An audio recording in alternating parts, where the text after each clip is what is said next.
The nights in London are usually draped in a blanket of fog and silence, but for Sarah, tonight was different. Sarah, who had been driving a taxi through the streets of London for the past 2 years, was exhausted and thinking of heading home. Suddenly, in the dead center of London Bridge, a woman signaled her to stop. The woman was dressed in deep black, her face hidden under the shadow of a large hat. As she entered the car, an eerie, icy chill spread through the vehicle, and the air filled with a scent like funeral perfume. Sarah looked in the rearview mirror, but she couldn't see the passenger's face, only her pale white hands gripping an old velvet bag tightly. "Where to, madam?" Sarah asked, but the only response was a cold, hollow sigh.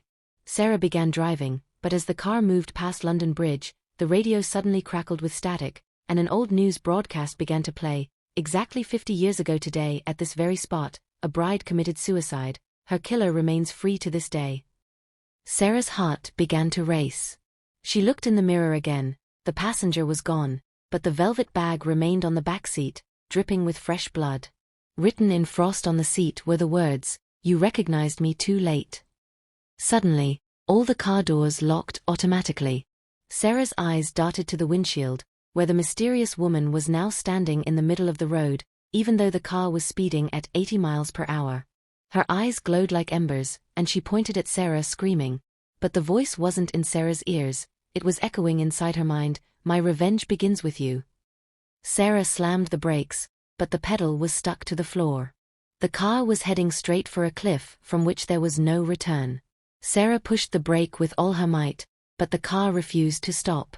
The mysterious woman vanished into the fog, and suddenly, Sarah felt someone sit back down directly behind her. Ice began to form on the windows, and the temperature dropped so low that Sarah's breath appeared like smoke. "Who are you?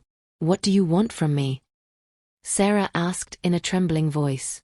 The cold, hollow voice came from the back seat. "Take me to the address where justice was buried 50 years ago."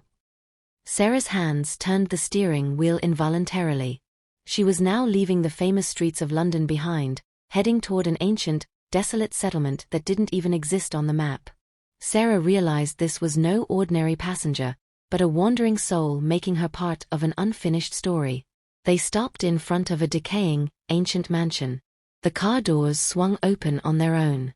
The mysterious woman stepped out and walked toward the broken gates. Sarah was under a spell. She couldn't run even if she wanted to. She followed the woman inside. The interior was filled with dust and cobwebs, but the portraits on the walls triggered a haunting familiarity.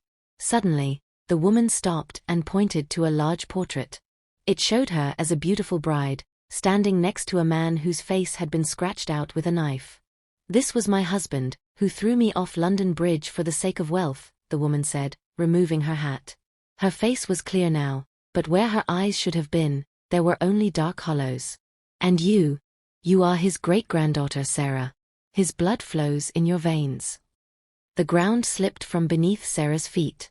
She remembered her grandfather often mentioning a family fortune built on a great sin. The scales of justice must be balanced. The spirit's voice grew thick with rage. "The bag you saw in the car contains the very will my husband hid.